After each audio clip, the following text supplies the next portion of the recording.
ഇടുക്കി നെടുങ്കണ്ടം ജപ്തി നടപടിക്കിടെ ആത്മഹത്യ ചെയ്ത വീട്ടമ്മയുടെ മൃതദേഹവുമായി SNDP യോഗം പ്രവർത്തകർ ബാങ്കിന് മുൻപിൽ പ്രതിഷേധിച്ചു. ഷീബയുടെ ആശ്രിതർക്ക് ജോലി നൽകണമെന്നും ആവശ്യപ്പെട്ടു. 22-ന് ഹിയറിംഗ് നിലനിൽക്കെ തിടുക്കപ്പെട്ട ജപ്തി നടപടിയിലേക്ക് നീങ്ങിയത് എന്തിനാണെന്നും പ്രതിഷേധക്കാർ ചോദിച്ചു.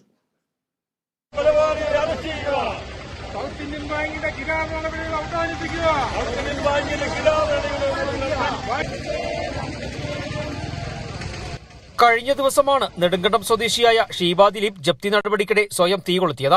തുടർന്ന് ചികിത്സയിലിരിക്കെ മരണപ്പെടുകയായിരുന്നു. മൃതദേഹം 4 മണിയോടെ നെടുങ്കണ്ടത്തെത്തിക്കുകയും മൃതദേഹം വഹിച്ച് ആംബുലൻസുമായി SNDP യൂണിയൻ ബാങ്കിന് മുൻപിൽ പ്രതിഷേധിക്കുകയും ചെയ്തു.